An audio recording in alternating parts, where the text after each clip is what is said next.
Live local, think global. The platform is powered by the Covenant Nation. The platform. Live local, think global. The platform is powered by the Covenant Nation. The platform. Live local, think global. The platform is powered by the Covenant Nation. The platform. Live local, think global. The platform is powered by the Covenant Nation.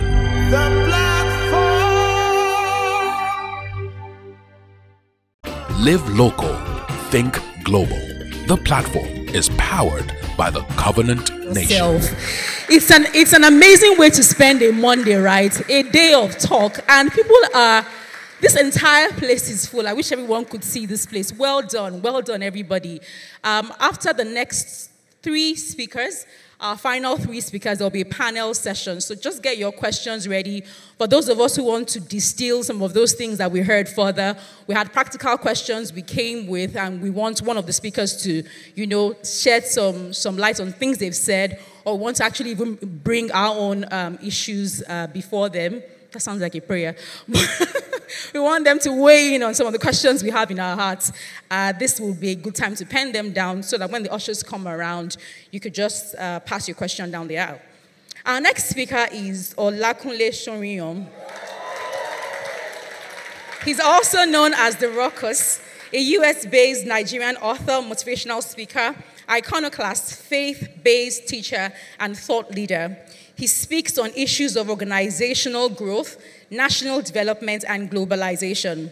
Kunle is a personal advisor, counselor, coach, and confidant to many high net worth individuals and high-profile organizations, promoting originality as a critical pathway to purposefulness at every level of development. He was also highlighted as one of the Nigerian brands to watch out for in 2017 and got listed as a speaker at the CEO Forum in Dallas, Texas, US. He's also the principal transformation strategist of the Kunle Soriyan Company, total life management, nation building, training, coaching, and consulting firm in Nigeria. Every year, Kunle is invited to speak to small businesses, Fortune 100 and 500 companies, including Microsoft, Coca-Cola, PZ Cussons, and Meadowhall School. He's no stranger to the Covenant Nation, and it's an honor to welcome him once again to the platform, Nigeria. Welcome, sir. Please join me as we welcome warmly Mr. Soriyan.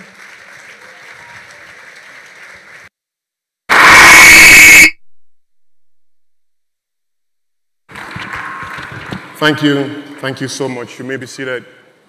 The last time I flattered someone was 1997, that I attempted to say what is not entirely true about someone. You know how somebody is not looking together, but you invest peace in his moment by telling him he looks okay, right? 1997, I had a funny experience at that time. And that was the last time I attempted to say what is not entirely true about someone. So today, if your shirt is not nice, I'm going to hug you close and tell you it's not nice. So when you come to a program like this and you have to hold the microphone, protocol demands that you say nice things about your host. If it's a church, you have to say nice things about your host and say nice things about the church.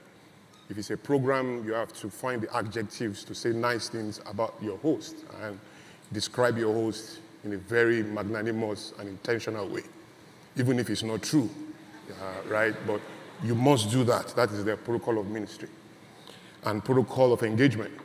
So if I begin to say what I want to say now, you will assume that is what I'm doing. You will think what I'm doing is that which we must do, which is say nice things about your host. But if you think like that at all, it's probably because you are listening to me for the first time. Or probably you are meeting me for the first time. I'm not on that. You see, I'm a freeborn. My freedom is my rebellion. I protect it with every part of my life.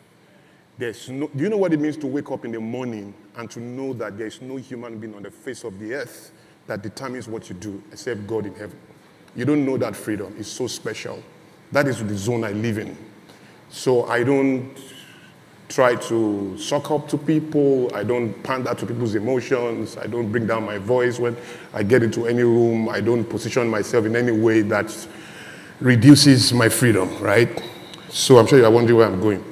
Where I'm going is that I want to say something very important about Pastor Poju and Pastor Toyin Oyemade, and I don't want to say it at the risk of thinking I'm just fulfilling the protocol of engagement and ministry. They are actually two people that I respect so much from afar and with a little gift of access that I have.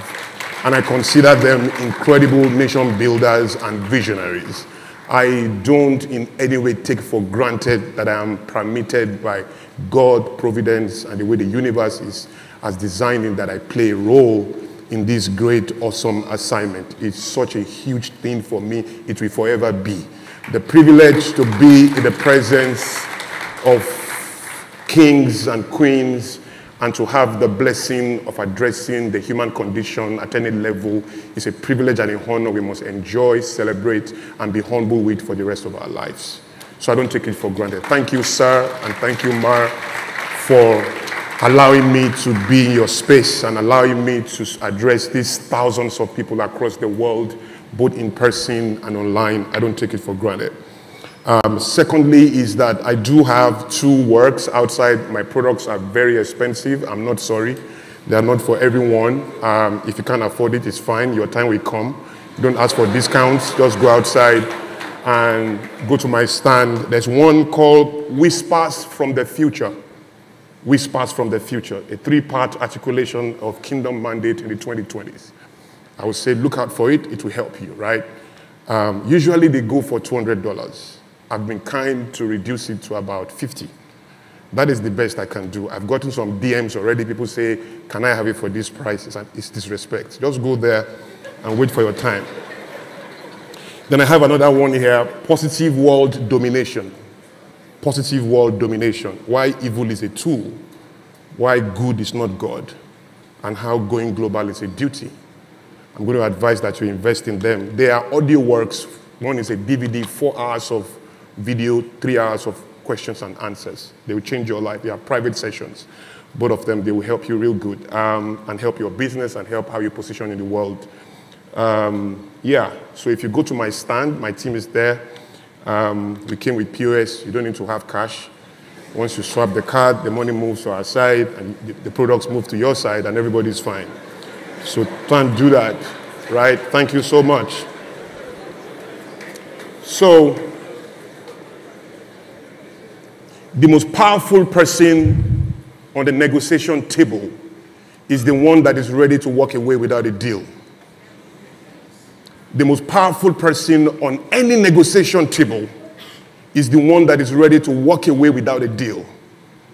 The person that must have a deal is usually the weakest and the most powerless on that table. It doesn't matter what the table is, whether it's a negotiation for peace in a marriage, or it's a negotiation for a seat on a board, or it's a negotiation for a stake in the market. It doesn't matter what it is.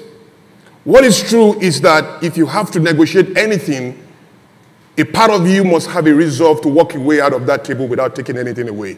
That is when you gain so much power. The idea that transformation through government is the way that nations can grow is what I call permitted slavery. Now let's be clear. Slavery is a necessity for the human condition.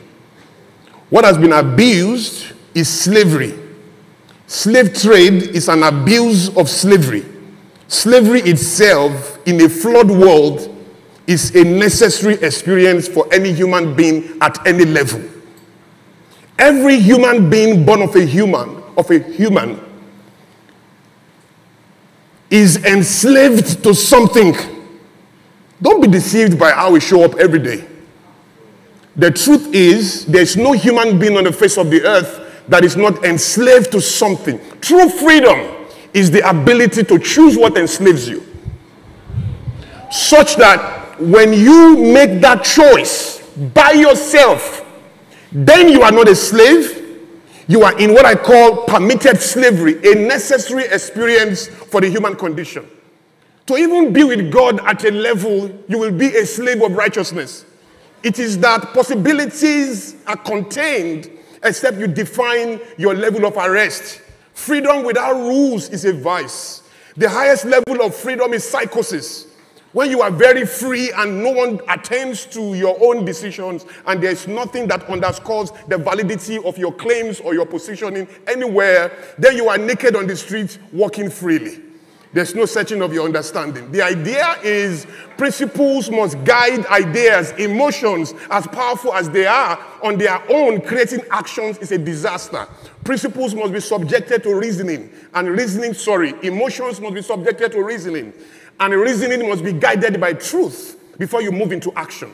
Every time society suffers, or business struggle, or families are in chaos, or relationships go sour, essentially two people or more people or one person have moved from E to A, has validated the contents of his own emotions, and from that definition has moved into action. Emotions must be managed because on itself is a self-destructive instrument if it is not subjected to reasoning and guided by truth before you move to action. In the same way, politics on its own must not be an independent variable. It must be guided by principles. Hope is so powerful, but hope is a tool of performance. It does not perform. Such that if all you have is hope, you will be beaten, and your hope itself will be the designer of your weariness. At least the Bible says hope deferred, make. So what's doing the making? The hope in itself is the designer of the weariness when the hope is not converted into results within a specific frame. Am I speaking to you? So part of your understanding, therefore, is to come into a place of power. To realize that you have to be able to build power beyond choices. Your right to choose is low resolution. And every day, motivational speakers, religious leaders in different spheres, the life coaches, and all of the materials of authority and leadership teach you to take advantage of your choice, to hold on to your choice, to let no one take anything away from your right to choose. You are reminded that your right to choose is your ultimate power. In elections, you are told that your voting is your greatest strength. And no matter what you do, die than allow anyone take advantage of your votes. Die than allow anyone to buy your vote, for example. You see, there's a lot of sense in that. Except that your choice in its low resolution is the path to perpetuate your slavery that only the future can interpret. You have to actually begin to open up to possibilities that transcend the limits of your experience, your logic, and to understand that knowledge is not just elastic, infinite. And so that should come with some level of humility. And there are three people in the world every time. Three people at any point in time. The people you see every time, otherwise called the masses. That's where most people are. The people you see when they are appointed, or when they are chosen, or when they emerge, or when they are revealed. Essentially CEOs, politicians, public figures, actors, entertainers, culture shapers. The people you see in front every time are those who govern the thinking and the behavior of the people you see every time. The people you see every time are called the masses. The people who govern their thinking and govern their behavior essentially through 5 instruments. Because every time you hear culture shaping, we are talking about 5 things. How we live, how we love, how we walk, how we play, and how we die. The businesses that impact on those 5 things are shaping culture. The ideas, the philosophies, the ideologies, the music, the poems, anything that will shape culture must impact on those 5 areas. How we live, how we love, how we play, how we work, and how we die. Inside how we die, there's so much going on there, as you can see how economies are being shaped today because of the war going on in Ukraine. Weapons mean a lot for the destiny of your children. Bombs and the way they are designed and the way they put them out are very critical to the destiny for the future of our continent, for the future of the human race as a whole. Right? So part of the equation is to understand that manipulations exist in the human condition. And guess what? Necessarily so. Justifiably so. You have to actually choose the level of manipulation you will be in and the level of propaganda you will promote. To ignore that will make you correct but powerless all the same. That is why a party of good people is also an association of the blind. You really can use good to transform any society. There's a partnership between good and evil that must be understood at a level for you to curate anything tangible within any society because of the irrationality of the human experience in itself. Foolishness is a necessity. If somebody is not foolish, wisdom will not have value. Somebody must consistently define his own foolishness for wisdom to continue to have value, to be potent, and to be relevant. Nobody, therefore, should worry about the nuisance value of foolishness because that is a constant. That is like being worried that people are poor. The poor you will always have. The idea is how to multiply value. When political parties come out and campaign against on the back of corruption, that we are coming to fight corruption, it is honestly, first of all, an indication of the unguardedness of the speaker in itself or the political parties in itself recommending such an event. But the bigger tragedy is the masses who believe that kind of thinking. Do you know that there is a prison and penitentiary system in every country? There's no country in the world without prison. That is proof that there's crime everywhere. Do you understand what I'm saying? Even in Switzerland, where there is peace, they keep the money of criminals across the globe. So that idea of peace and integrity is relative, depending on who is defining it and the kind of media you are listening to. Are we on the same page? Right now, you all believe that you are static, but you are not static. The world is actually moving.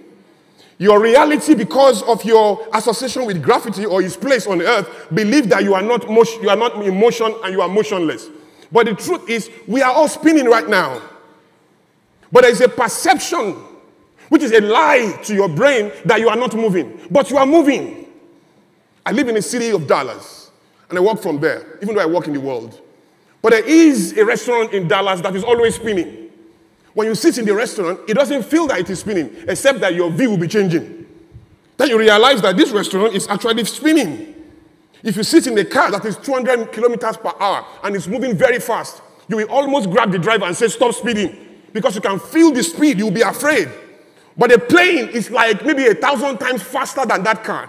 But when you sit in a plane, because of the association between that experience and gravity, it seems that you are not moving. It seems that the plane is so slow. But you see, that is a lie to your brain, the perception that you are not in motion. The truth is you are so much in motion that your brain is not even ready for that motion. And so there is a lie you have to tell to yourself, such that if you are not able to tell that to yourself, you will be in the prison of your reality. Your reality is untrue. Reality is a partial capture of truth. Truth is a positive reality beyond facts, beyond logic, and beyond reality. The only way you can use faith is to understand that truth transcends the limits of facts, because facts themselves are manipulatable instruments that all power blocks must understand. There's nothing called enemy anywhere. The idea of enemy is a very safe conversation amongst the masses. At the highest level of power, there's collaboration between good, evil, and God. Because what is good is not necessarily God. All that is God is good, but there's so much more in good that is not God at all. In the Garden of Eden, there was a tree there. There was a tree of life, and then another tree of good and evil. The instruction was not to eat of the tree of the knowledge of good and evil. There's a way you can read that scripture like you are not supposed to eat of the tree of evil. But the tree had good and evil on it, and we are not supposed to eat it. So God did not want you to know both good and evil. Because both good and evil are not God. Everything you call evil is popular evil. Is the absence of, you see, there is There is evil, there is the absence of evil, which is good. And the highest level of evil is good. And God is above that. And so when you think of evil, you are thinking of witches and wizards, which is geographical. Essentially, the poverty of your history allows you to zero into that moment such that at your highest level of articulation of pain, you define that by the excessive behavior of a defeated group, otherwise called diabolism and fetishism. They were there when you were colonized. They were even more raw when you were colonized. Shango was tough at that time. Orunmila was still raw. Babalawos at that time were using real jazz. Today you go and say Babalawo, it can give you safety pin. That's technology. In those days when jazz was jazz, in those days when jazz was raw, we were colonized. And guess what colonized us? Gunpowder. That gunpowder is not even recognized as an instrument of warfare in today's exchange. We now have ground surface to air missiles, intercontinental ballistic missiles, chemical weapons, nuclear weapons, AK-47 assault rifle, assault. They are incapable of killing one person. They disturb the environment when they are in force. That's not what humbled the Baloguns and the leaders of the warriors. They say when the going gets tough, the tough must get going. It used to be true. When the going gets tough, the tough sees collaboration. You have to calm down to say, how do we navigate here? Are you here? The flip of that is that they say, let sleeping dog lie. And that used to be true too, but not by your side. Because essentially, you don't know what the dog is dreaming about. And your leg can just look like the next meat. So let the dog lie, but lie away so that its nuisance has nothing to do with your own balance. Are we on the same page? That is how to think about nation building, guys. As a completely independent instrument such that our peace and our growth cannot be tied to the sanity of a few. And except that the few are thinking straight, then we are lost. I don't think that is God. That cannot be God. He said, know ye not that you have been bought with a price? Be ye not servants of men. It can't be that our highest peace and greatest destiny will be tied helplessly in the hands of a few unguarded people who stay in power, who themselves are victims of their own history. And so you can hate on them all you want, but the truth is, 3 dead bodies trying to enter one coffin is just chaos. Everybody is dead, right? The guys trying to get in on this side are struggling, you are struggling, and so everybody is just looking for peace. At the end of the day, the crisis of any society and the crisis of a nation is the crisis of the family. And when people struggle because of the home they came from, they are going to sincerely struggle either in the private space or in the public space. It's just the way it is. And so, prisoners promising freedom is a symposium discussion. It has to be understood because practically it's impossible. Therefore, when you cry and you complain about the leaders that you have, the bigger pain is that you are shocked by what is normal. And in psychology, that is a flavor of insanity. I mean, if I call you your name, you shouldn't express shock. If I say me, you say, hey, my man. That's what you should say. If I say me and he says, initially I will assume he's joking. So I will greet it as humor. So I will say, hey, Nayo, I will not call him again so I can focus on what we are trying to do. Me, if he says again, I will now give him a face like, Nayo, man, let's do this thing now. And now call him the 3rd time as an investment to into his balance. I will now say, hey, Nayo, if he now goes the 3rd time, I will take 3 steps backward. Because I'm no longer sure what he will do next. Because he can bite me, he can jump on me. Because essentially, you don't express shock at what is normal. It's a flavor of lunacy. Pain is normal. When somebody is ill-baked, and we all know that all adult behavior is actually rooted in experiences in childhood. All. So everybody you hate out there, the person in jail, the one sitting in government, those who are stealing, these are all people that have been arrested by their experiences in childhood.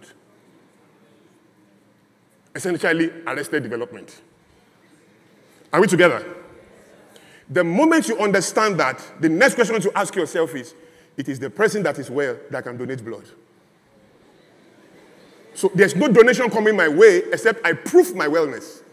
Except I prove my wellness. Now, that wellness is capacity. She said capacity. It's capacity. Now, how does that come? It's to expand that block. 3 people in the world. Those who, don't stress me, bro. I'm looking at time. Stress me. It's telling me time is going. I'm looking at the time. You know I'm a crisis. I'm a crisis, man. So,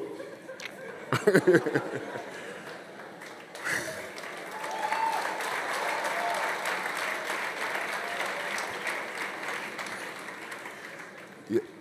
Charles, you have used your time. Let me use mine. So I get so easily distracted. You know, little movement can just throw me off. You know, I don't use notes. I don't have the benefit of using notes. 3 people in the world, forgive me. Those who you see every time. Those you see when they are revealed or appointed. Those you never see. Those you never see control those you see when they are appointed, shown, or emerge. Those on the second layer when they are appointed are those who control the masses. Those guys at the back who you don't see are the real ping pong that you need to be thinking about. Now, in an election, you think about voting and you are excited about voting. But these guys are not as interested in your voting. They've arrested it already. And I'll tell you how it has been arrested. Listen to me. So we used to embrace choice. Choices was on ground when slave trade began. Somehow you cannot manipulate the human condition openly. To manipulate it, you must do it codedly. Right? If in the day a human being knows you are oppressing him or you are trying to manipulate him, he's going to reject it. So the moment we found out that our choices was being manipulated and controlled, we rejected it. It became colonialism. Using the same instrument, manipulate their choice, control their choice, control their choice. We found out again, we rejected it. For most part of Africa, it became civilian governments. Doing the same thing, it became military governments. Doing the same thing, controlling people's choices. In some places, it became apartheid. Doing the same thing, controlling people's choices. Every time the human being finds out his choices are being controlled, he rejects it. And so we rejected everything, and we keep rejecting it. I don't know if they met. I don't know if there was a meeting. But somewhere along the line, the power bloc said, we can't continue to try to control their choices. Because every time we find out, if we do that, they find out and they reject it. So we have to do something of a higher resolution. What is that? Hire teachers, authority figures, motivational speakers, religious leaders, voices of society, elder statesmen. Hire all of them and encourage them to remind everybody of their power to choose. Tell them never to lose your choice. Control your choices. Let nobody control it. Die than to lose your choice. And make sure you register to vote. Control your votes. Die for your vote. Nobody should buy it. You control your choices. We take a stake in the outcome, in the options. Now, what is the power of your choice when we that control the options have given you 2 fools? So you are going to vote and protect your vote so well through your choice. But the power centers have given you 2 fools. You are going to make a very bold and confident choice between 2 dead alternatives. You are going to be making a choice between bad and worse. And you'll be making that choice with confidence. There's something called confident ignorance. That you know nothing but you are not aware. So you can carry your ignorance with some class. Just because you are branded into a shape that you are unaware of. Now, some people control that shape. Now, where I'm going is very simple. Choices are now arrested, guys. So, instead of just voting, we must vote. Register to vote, you must register to vote. And we respect party administration more than even election. Because party administration is where the options emerge from. And then all your power to choose has been arrested by party administration. And so if they give you 4 candidates, that have been manipulated and they present to you. What is the power of your choice? Everybody does it. Some people say, I don't like Facebook. It's everybody's place. I prefer Instagram. Well, whether it's Instagram or Facebook, you are paying Mark Zuckerberg anyway. Some people say Toyota is a common car. Lexus is branded. Well, whether it's Lexus or Toyota, you are paying the same company though. GoTV is a common place. I prefer DSTV, the same company. Peak Milk, 3 Crowns, the same company. At the highest level, people take a stake in the options. That is where we have to go. That is how all of us have to think. And ladies and gentlemen, that is higher than leaving the platform to the so-called stakeholders, but actually coming into the stake to take control. But in taking control, it's not through politics, guys. It's productivity, not through government, but through people. And the way that works is entrepreneurship and non-profits, guys. In every nation, in every country that has experienced some form of renaissance or transformation or growth, change has not come because of government, because of politicians. Change has only come because of entrepreneurs and non-profits. I don't know one country that grew because of the independence of its government. I don't know one, and I've studied all. Nations grow because entrepreneurs take responsibility in the environment. Listen to this. At the end of the day, it comes down to you and I. And the way that works is to take a stake in the options. To now say that our destiny will now be in our own hands. And to do that, we have to birth ideas. We have to think. We have to create ideas that solve demonstrable human problems. We have to think bigger than our society limits us to think. The beginning of that is to think global. Is to understand that the test of a material is in its universal appeal, its global weight, its universal acceptance. That a shoe has to be a shoe in every country. That a jacket cannot be a jacket in Lagos and be a pencil in Brazil because it crossed border. That you can't be tall in Jos last night and be short in Lagos tomorrow because you flew south. That when you are tall in every country. When you are short in every country. When you are a millionaire in Naira, you can't be a thousandaire in pounds. You were never a millionaire. If you are a millionaire, you have to be a millionaire in every currency. Don't be fooled by the deposit of ignorance in your locale that labels you with a type of crown that is fitted in the head of a one-eyed king in the land of the blind.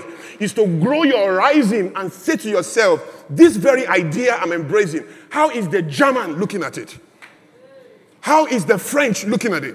How is the American looking at it? You see, this is how America is great. The idea that every iota of talent can be supported before resources, but with audacity and a sense of adventure. That we have the right and the freedom as human beings to create something and to make space for it, not just in the world, not just under the sun, but in the head and pockets of every human being living in the world. It has to be a commitment from the very beginning. Rent a space in their heads. Now, to do that requires not money, not a lot of capital, guts, raw audacity, taking those uncommon, unpopular steps, doing those things that raise questions. If everybody pretty much is at peace with what you are doing, I can bet you are not doing much or you are not doing anything at all. If you can't find contrary views and adversaries showing up because of the commitment that you represent, then maybe you are too still. I mean, still for any ocean to even move 1 minute. Are you here? So my counsel is very simple. And I'm going to have to jump because I will give myself about 3 more minutes because light went out.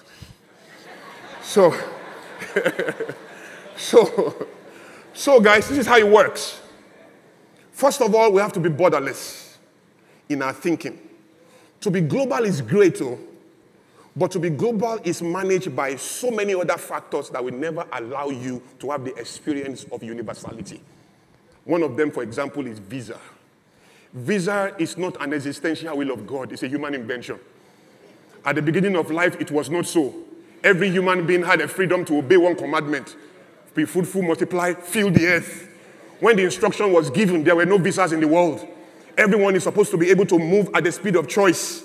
Visas became a necessity because of the unguardedness of human beings around territories and borders. And so human beings of their own volition began to raise standards that are now defining how we move in the world, and the beginning of that is approval. So your movement is now subject to the approval of a third party. So relocation made sense for a very long time because people were in survival mode. But to negotiate power in the world, you have to transcend the limits of relocation, otherwise called Japa in some places now, and think more about penetration. You see, Microsoft was not trying to come and live in Nigeria. They were just trying to move ideas to Nigeria. Google was not trying to live in Nigeria. Mark Zuckerberg wasn't trying to move his house or move his land. He wouldn't even have the motivation to do it because there's nothing on ground to inspire that. But essentially, he thought that moving ideas was the key. And ideas is what moves in the world. Think about the biggest nations in the world. Japan. You want to think of Japan? Don't think of anything in Japan. Just think of its brands. Toyota, Honda, Mitsubishi, Sony. You can go on and on. Think of South Korea, Kia, Hyundai. You can go on and on. Germany, Mercedes-Benz, Adidas, Opel, Volkswagen. You could go on and on. America, almost everyone in this room can name a US brand and we won't exhaust it. That is why they are the most powerful economy in the world. The intelligence is to understand that ideas can grow and that the human will can be the architect of that growth. But that we have to numb ourselves to the limitations that we see every day. Like she rightly said, we shouldn't think about what is going wrong in Nigeria. We should think about what is going on in Nigeria and what exactly we can do about that. Are we on the same page? So think borderless. Borderlessness is the ability of the human spirit from one spot to spot value anywhere in the world and to be able to create solution blueprints that connect to that value, attracting purchasing power and traction from anywhere in the world, meeting it in headquarters in Lagos or Abuja or in Tokyo or in Banjul or in Conakry or somewhere in Senegal. That is the way it works. Be borderless in your thinking. Now, if you now have the necessity to move your body in your borderlessness, so be it. But before your body moves, your ideas need to move. And that is an intangible thing. The CEO of Rolls-Royce said many years ago, the future will find less and less of developing, underdeveloped and developed nations. The future will find more and more of smarter and smartest nations, particularly those who can author their contents in digital format, especially. And so tech has come. The future is a technocracy. It's about people who create ideas, otherwise called technologies, and those who manage them. That is how the future is going to work. And so there's no business in the future. Let me tell you for free. There's no business in the future, and I'm a futurist. I've been doing this thing for over 20 years. There's no business in the future that will not be driven by technology. It doesn't matter what you do. This thing we are doing here in the future is luxury. To have the benefit of human contact in the future, it's going to be very expensive. The future of human contact is no contact at all. So that we have to pay a lot of money to have contact. Now, that will destroy us on many levels. It will alter our conditioning and our design on many levels, but that's our reality. On a bigger tip, I can explain why that is critical for another superior conversation, particularly if you want to bring the Antichrist to the picture. But the truth is, whether we like it or not, the future has less and less of human contact to guarantee the human function and human malfunction that will breed problems at a higher level that evil is coming to solve so that there can be peace and peace and peace in the land and it can have its future. So let me land on two ideas. The first of all is, what will entrepreneurs do? What entrepreneurs will do is very simple. Embrace brain gain. The diaspora must understand its own responsibility. I am convinced by the Spirit of God and by facts and study that no nation in the world will grow without its diaspora. Diaspora has always been the blessing of nations. If you think about it, everybody you know in the Bible, from Joseph, diaspora, Isaac, diaspora, Abraham, diaspora, Ezra, Daniel, diaspora. Even the idea of Jesus coming down, diaspora, that God came down, diaspora. Jesus went to Egypt, diaspora, coming back home. Israel being formed in a day, diaspora. There is no nation that has grown without a collaboration and organization of its weighty diaspora. The brain drain that we'll experience has now been converted into a potential brain gain. And that gain must be understood by organizing to wake up the diaspora to its socio-economic and political destiny in the continent. The way that we work is that every year, about $48 billion is sent home in remittances. That $48 billion is so huge, it's the biggest income in the continent. But guess what is coming to solve? Welfare economics. The money for shoe, for house, for rents, and all of that. And we know that anybody living abroad sending money home is sending less than 5% of his income. About 95% is still sitting dark in his host country. Now, if we mobilize Africans to begin to understand that they can repatriate just 20% without losing the 5% that they had before, take another 15% and repatriate it home. But that repatriation now is not for welfare economics, it's for investment in ideas. Such that it's not just Americans who are investing in Florida Wave or in Jumia or in any of these countries. Africans can pull resources together and be the one funding the local ideas here. That is the association between local ideas and global relevance. The idea that we will pull funds in our brain gain and bring it home to fund ideas. So we need more incubators made by Africans for Africans, more accelerators made for Africans by Africans, intentionally searching for ideas, investing in ideas. I don't have time to give you our template in Africa House in Dallas. I'll leave that. But the truth is, that is what's going to work. And then again, the moment we begin to understand that, we push our non-profits to begin to fight for the right ideas. We need about 25 advocacy groups fighting for the welfare of the police force. We need another maybe 26 welfare groups fighting for recycling alone. We need another 26 non-profits fighting for the sanity of our veterans in the military. You see, we have to dimensional our problems into measurable, usable, transferable, and containable, solvable ideas. And that comes when visionaries like you and I take responsibility for those small sectors and begin to attack those ideas as commitments. Sacrifices, he said. Service, he said. That is the way it has to be. We become idea shepherds, taking responsibility at a higher level, developing helicopter view over our issues, and choosing which of them we will solve, the ones we will instruct our children to solve, and the entrepreneurs will take their place by creating ideas. The guys with capacity, with businesses here, we form funds and fund those ideas, take equity in those ideas, and watch them grow. We don't need a lot of unicorns. Just the right one, creating the right jobs for young people, can transform this economy forever. The creativity that comes from that is what forces government to negotiate and collaborate with the private sector. It's not going to come by arguing and by fighting and by hating on government officials. It's not going to come. Our brain must mentor evil, or evil will dominate us forever. If you are wise and evil cannot find your wisdom, wise enough to submit to seek guidance and direction, you are still weak in the policy and powerless in the system. I hope I've helped. Thank you. Think Global. The platform is powered by the Covenant Nation.